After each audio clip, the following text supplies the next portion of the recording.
Maybe not. This is ridiculous. We're going. Made the day off. This is horrible. Good evening, everybody. Welcome back to HoopsHD Report. Coming to you here, we're recording this on Monday, November 21st, right a little after 9 p.m. Eastern. I'm your host, Chad Sherwood. Joining us is Todd Slika, Matt Zakowski, David Griggs, and his maid. David, what's going on over there? I don't know. Like, I get the holidays and all, but I don't think you should get the day off if my bed's not going to get made. David, what's going on with this? What happened to your couch, David? What? Well, I mean, it was. Didn't you advise me not to talk about that? Are we going to see Grandma and Grandpa Griggs tonight? I don't know. They threw me out long ago. Okay. Well, while David does or does not make his bed, the rest of us are here to discuss college basketball. We do have a lot. I am David, by the way. I don't have my name on the screen because we're having technical. Seems to be the motif of the season. Technical difficulties. Yeah, we got to work on that. We can't get your computer or your bed made, so that's not working very well. But Right. a lot to get through tonight, and we want to start off this evening, I guess, with a recap of some of the most recent games. And I think, why don't we start off with the controversy that happened just yesterday evening, not in an exempt tournament, but Michigan State hosting Florida Gulf Coast. And John, let me start with you. Did you get a chance to watch that game? Well, there was one other game I was watching for the most part, but I did get to see the very tail end of Michigan State and Florida Gulf Coast. I mean, forgive me if I'm having some flashbacks to what happened to Xavier and Butler, but to make a long story short, this was a rare instance where the clock started almost as soon as the inbounder for Gulf Coast had inbounded from the opposite baseline. There was enough time for a catch and shoot, which the Eagles missed, but what happened was because the clock started early, the horn actually sounded before they got a shot attempt off. Yeah, and you're right. What happened here was the clock started early. The Gulf Coast player caught the ball. This is Gulf Coast down 1 at this point after Harris had missed, I believe, 2 free throws, and turned and grossly missed the shot. And now the controversy is, should they have replayed it because the clock was running early? And Matt, do you think they should have replayed that 1.6 seconds as opposed to letting the result stand, being that he missed the shot? Yeah, I would say if there's a clock error there, I say replay it. It looks like Michigan State needs all the help it can get this year so far, but well, Matt, let me play a little devil's advocate with you then here. Let's say here something else happened. Let's say the Gulf Coast player, same thing, the clock starts early. Gulf Coast player catches it, turns, shoots, makes the shot. Now, the buzzer had already gone off, but clearly when you time it out, they said it was 1.3 seconds from the time that he caught the ball till he shot it, and there was 1.6 on the clock. Let's say he makes a shot, though. Gulf Coast wins. Isn't there more of a controversy if they go back and they replay it now and Gulf Coast loses? I would almost say in this case maybe just replay it. I know it's a little bit hypocritical, but replay it since I think this probably affected them on this last shot, whereas if they make it, it probably would, that clock error would not have affected them. So you're saying, and David, do you agree with this, that perhaps hearing the buzzer affected his shot and made him miss it? Well, I think it was going to be a rush shot anyway. The way the referees handled it in that situation is pretty much what you're supposed to do. You're supposed to go back and adjust the clock after the play's over. What's ridiculous is, say he had not gotten it off in time, that the horn goes off and he shoots it afterwards. Had they deemed that the clock started early, they could have counted the shot had it gone in. Really, it's just I don't. The clock operator kind of barfed it, and they messed it up. And I don't really know if there's a mechanism for replaying it in that situation. Now, here's the funny thing, though. The referee that actually made the statement, Bo Borowski, he was one of the 3 officials that was involved in Xavier Butler back in the 2009-2010 season. Yeah, for those of you that don't remember, it took him 15 seconds to basically decide that there had been a clock error and the game was over. It was incredible. It's still out there on YouTube if you want to watch it. But it took a lot longer than 15 seconds. 15 minutes, I'm sorry. 15. I mean, it was just the longest stop and play ever.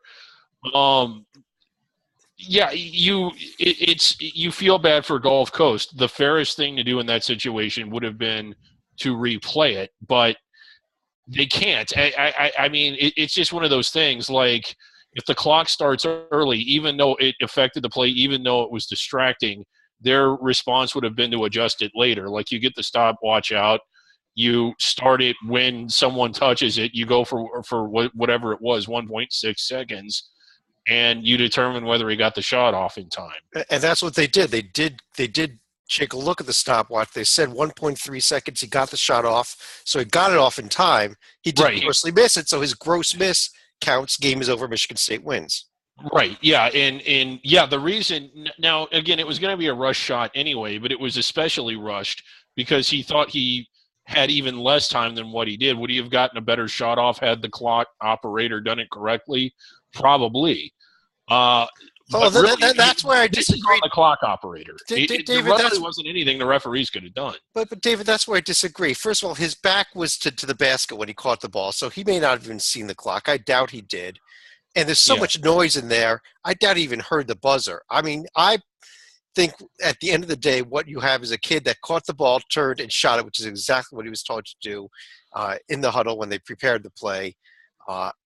And I think that in the end, I think, while I hate the fact that Gulf Coast lost the game, and I hate the fact there was a clock error, I think it was the right result.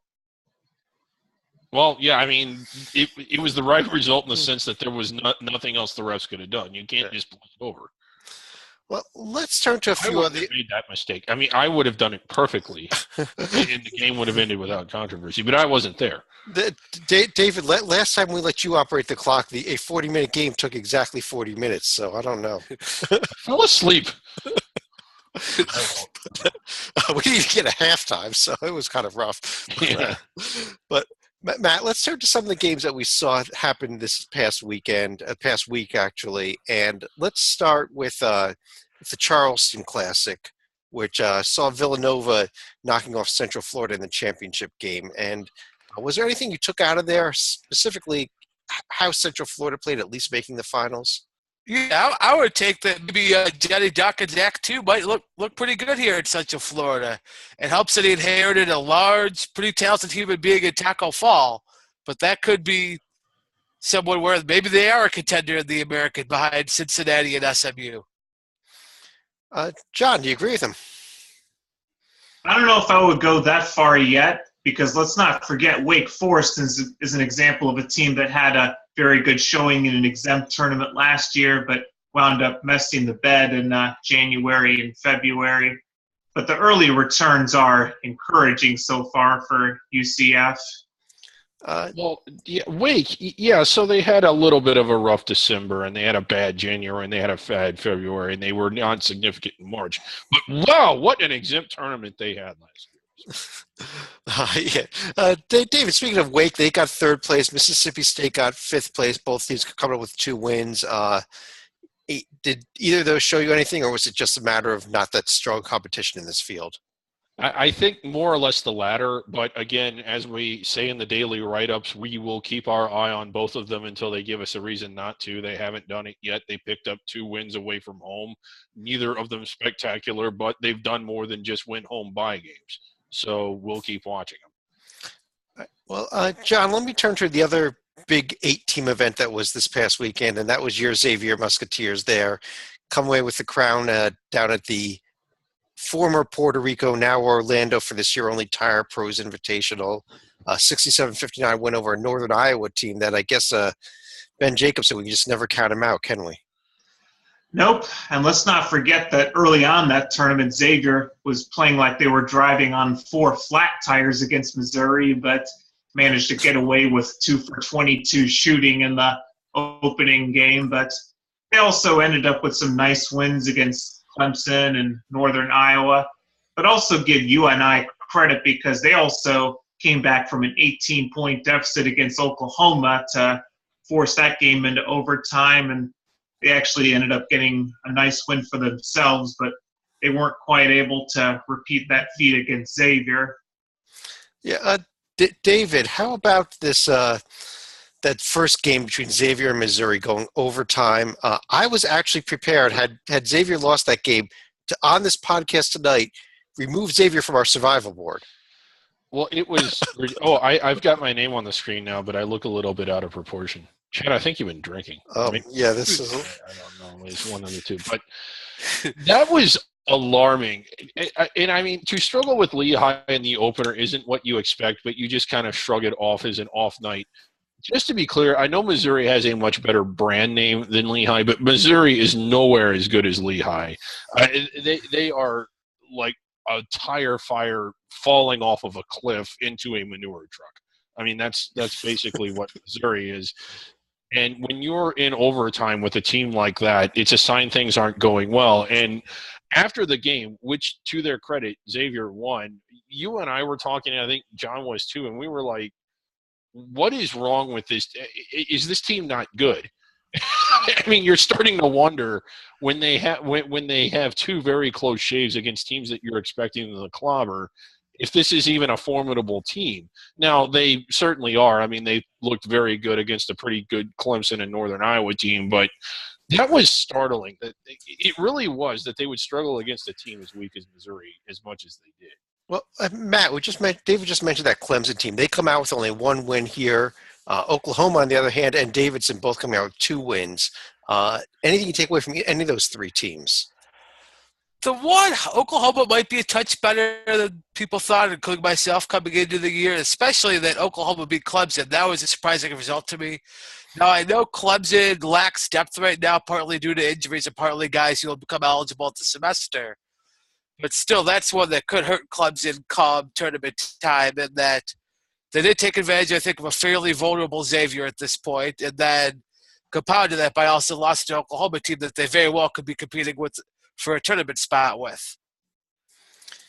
I agree. And another couple other events actually this weekend. David, let me turn to you on the next one here. Unfortunately, our colleague John Titel's not with us tonight. He was actually up in New York City for the 2K Classic, which was one I thought very impressively by a Michigan team that I did not have faith in going into the season, and I may have been wrong about.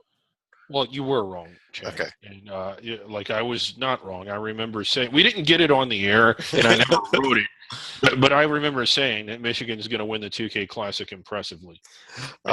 And they did. They rolled over. And Matt, let me turn back to you for a second here. Your Marquette team that we really liked after their opening win against Vanderbilt, 0-2 in this event, losing to Michigan and then to Pitt in the 3rd place game. Yeah, I think as we're speaking, Kane Reinhardt's missing another jump shot, and Juwan Johnson driving into 4 guys with no clue. Is there something wrong with Marquette, or was this just a matter of two tough matchups here? I think I'm not hugely concerned. And I thought the Pitt game, there were some really nice moments of just Michael Young went on a scoring streak that basically put Pitt right back into the game, and then a little too much hero ball from guys like Johnson and Reinhardt. But I think Cam is that Sam Hauser did have a second real nice game against a high major team. And I think we'll probably supplant Reinhardt in the starting lineup fairly shortly. But there's still some nice elements. I think Marquette, they're right in the early 40s of the Power Boards. And I think it's going to be fairly accurate as the season goes, which would be right on the tournament bubble, which was most people's expectations to begin with. David, you had a comment about it? I was just going to say, what do we think of Michigan? Are they – I mean, they cracked the rankings today. I think they certainly deserve it. I think that this team might be one of those that started off unranked that explodes onto the national scene within a matter of 2 weeks, and if they're not there already. I mean, it's not just that they won. They beat good teams by a lot. It's funny you mentioned the polls, David, because there's actually 2 pretty notable teams in the Garden State that are getting votes this week. Seton Hall, which was expected because they got a nice win at Iowa. And then there's actually Chad's team that, for some unholy reason, actually got a vote themselves. Stalika, 4-0. First head coach in Rutgers history to start his career 4-0. That's all I got to say. And we won't talk about who they beat. We'll just talk about 4-0. And we've got a good shot 6-0 the next 2 games, but before we go to Miami. But let's turn back to some games here. Actually, Stalika, let me sit with you for a second here. SMU, the one team we didn't discuss yet from the 2K Classic, looked pretty good in their win over Pitt.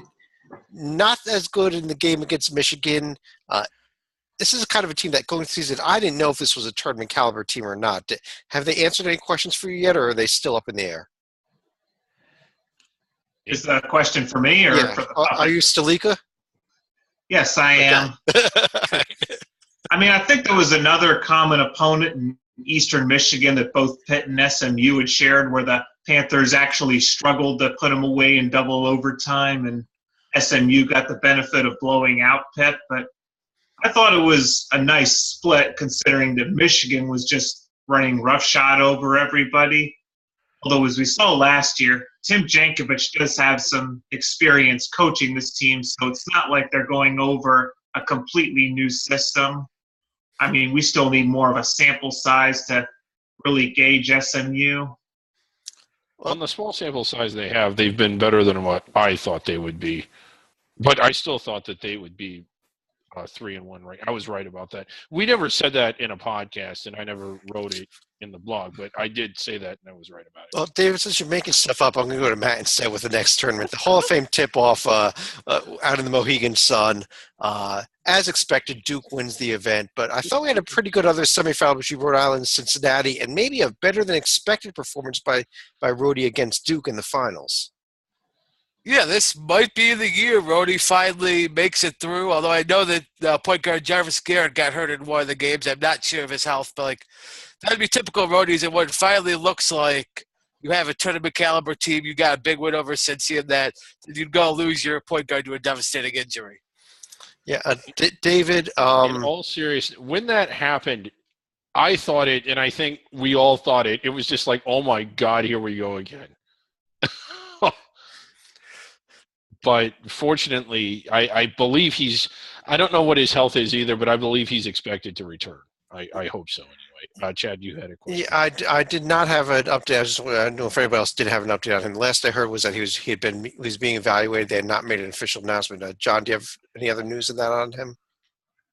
I haven't heard anything else as far as the Rhodey front, although Cincinnati also came out hurting a little bit because of the Rhodey lost and instead had to settle for a win over Penn State in the Hall of Fame Classic instead of getting a shot at Duke like Rhodey did. And needless to say, it was 2 easy wins for the Blue Devils, and Grayson Allen actually made it to 1,000 points in his Duke career.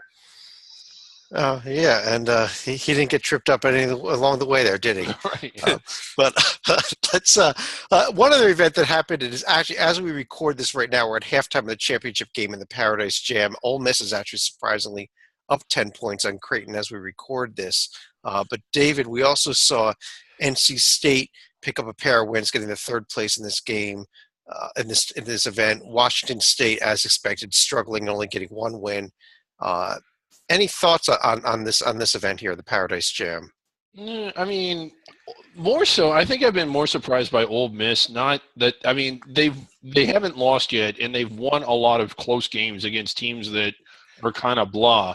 But if they knock off this Creighton team, and we'll see in the second half if they hold on or not, they're kind of nationally relevant. Now, who knows how long they'll stay that way, but to be 5-0 with 3 wins away from home and one of them against a top 15 team, yeah, that's relevance.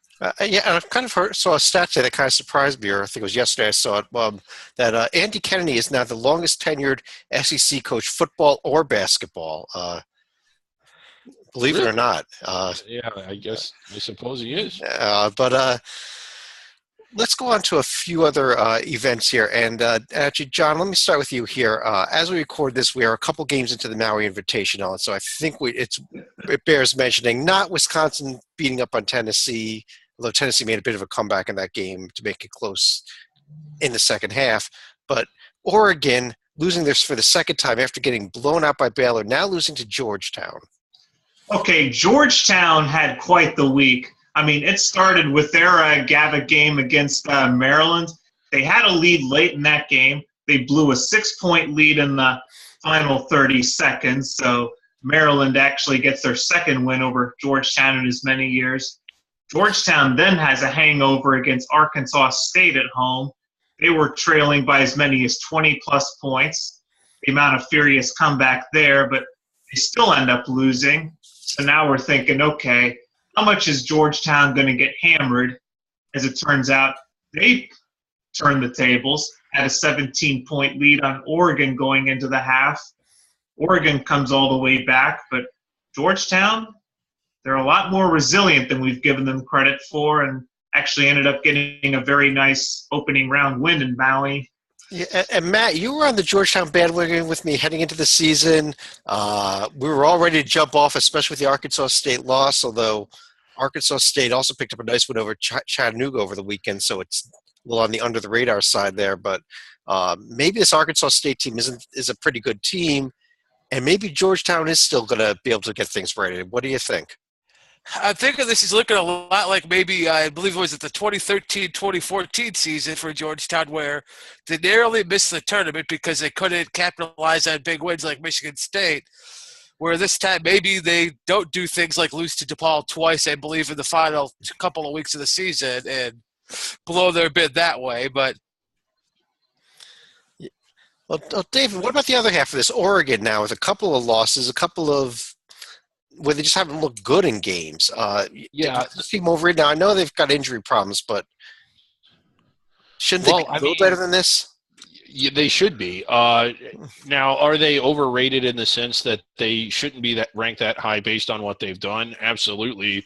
Are they overrated in a sense that they're not going to be there at the end? I do think this Oregon team will be there in the end. But, yeah, so far their best win was a home win against Valpo, and although we like Valpo, that's hardly a one-seed caliber win. They went to Baylor and lost. I don't think that was surprising. I think we kind of called that. Now, we weren't expecting them to lose as handily as they did. But this loss to Georgetown seemed out of the nowhere and such an awful, eye-gouging first half. They looked as bad as their uniforms. And so, John, tomorrow we've got a Wisconsin Georgetown. Can Georgetown pick up another win here, do you think? Well, Wisconsin also started off today looking like they were going to blow Tennessee away, but they also fell asleep, and Tennessee and Wisconsin also ended up switching leads. I mean, this is a game that Wisconsin should win. They'll also have a chance to avenge a loss to Georgetown last year, so I wouldn't put it 100% in the books because they're already coming off of a loss to another Big East team in Creighton. Well, let's talk about a couple other teams. We did start the show by discussing Michigan State. What we did not discuss is the fact that this team is now 2-2, having lost, yes, to two of the top teams in the nation there, with losses to Arizona and Kentucky. Then following that up with the weak performance against Gulf Coast. David, is there cause for concern for Tom Izzo's squad? Yes. Oh, I thought you said for Tom Izzo. Well, I don't think Tom Izzo is going to get fired. for his team. But yeah, I mean, they were blown out by Kentucky. Their best game was probably their loss to Arizona, and then they have to sweat out a bye game against, albeit a pretty good Gulf Coast team by A-Sun standards, but not by top 10 standards, which I think we thought Michigan State was. Yes, it's concerning. Right. And I called this. I mean, it's not on a podcast, and I didn't write it, but I did say that, yeah, I think Michigan State's going to struggle to beat Gulf Coast. Yeah, well, they now go heading to the battle for Atlantis. They're going to start with St. John's. They got a potential VCU or Baylor in the second round. They could be facing a team like a Louisville in the finals if they can make it to the finals. Then they got Duke in the ACC Big Ten Challenge. They got a heck of a schedule ahead of them, too. And they could be going into the Big Ten play with 6-7 losses. Yeah, well, they got to get a couple of them. I mean, they don't need to get them all. But even if they do go in the Big Ten play with 6-7 losses, 5 of them are not really going to hurt them too much. I still think that they're well within reach of making the tournament, even if they go in there with that many. But they're going to have to playing a schedule like that gives you a lot of opportunities, but at the same time, you need to win a couple of them. Like, if you don't get credit just for scheduling hard if you don't win any of them. If you did, the SWAC would be sending 8 teams a year. Matt, is there let's we normally run through each of the conferences here. Let's try to do that really quickly. We've spoken about a lot of the teams already, but we just talk a little Big Ten. Is there anything else that's really impressed you out of the Big Ten besides Rutgers' 4-0 start so far?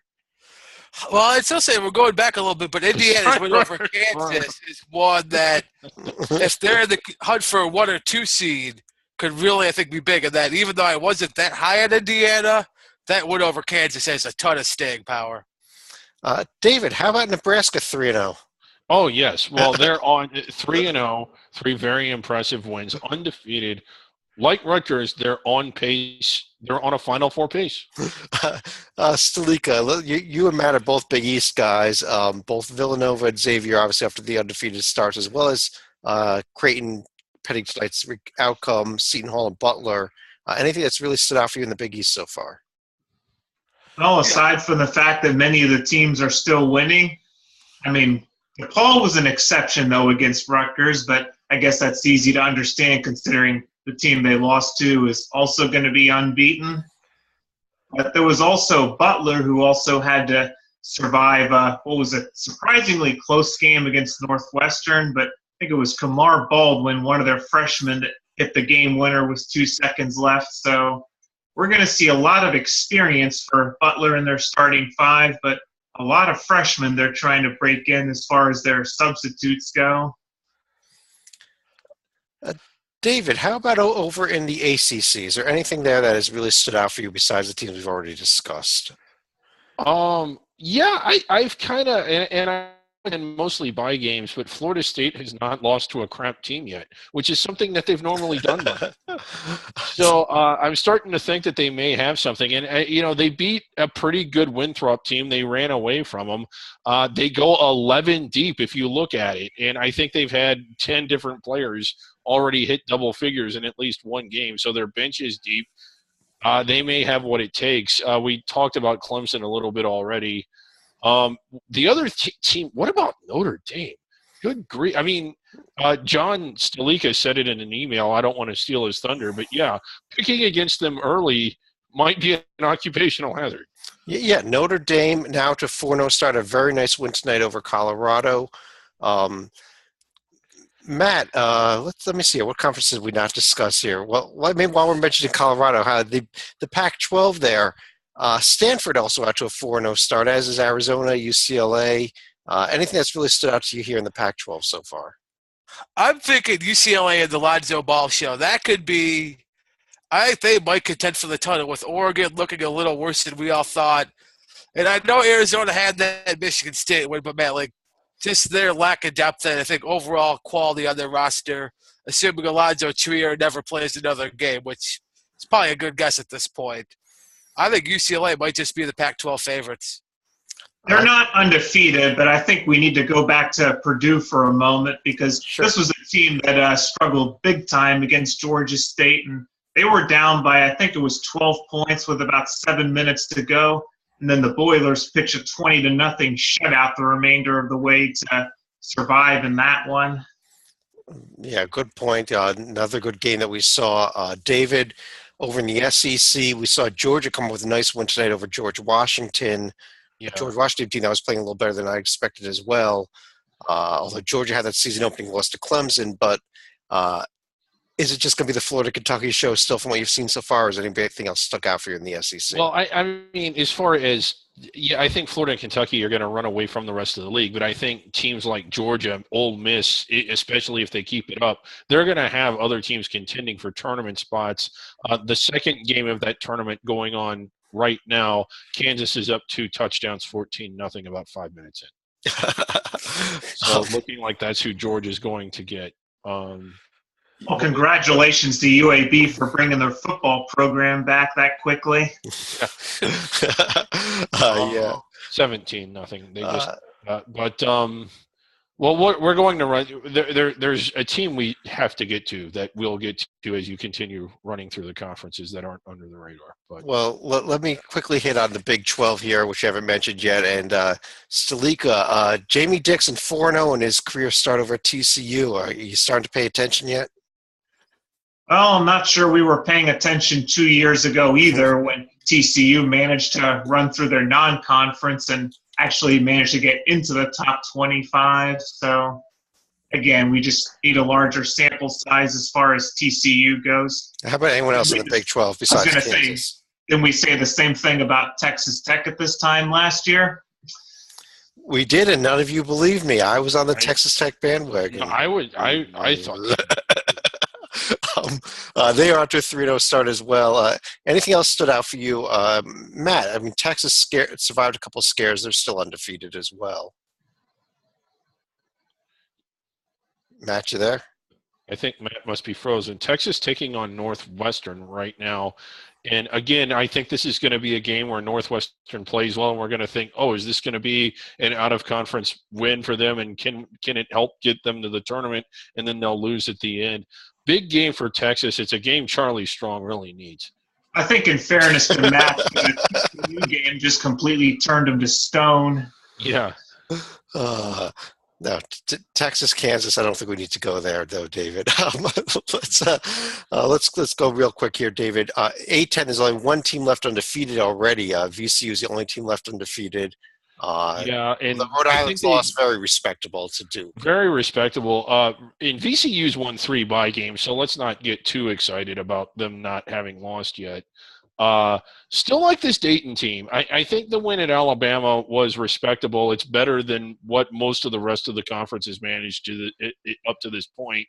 Keep your eye on them because although they did lose over the weekend, that was the team I was talking about that we absolutely had to get to. A great win for Are we done with the A10, Chad? Go ahead, David. Not yet, because I was going to say as far as Dayton, it was a respectable win at Alabama, but it was a costly win because if you saw the end of that game, Cunningham for Dayton bent his ankle at a very awkward angle, and he's going to be out 3 months as far as I understand. So we'll have to see if he goes for a medical red shirt or whether he tries to come back for the Flyers at year's end.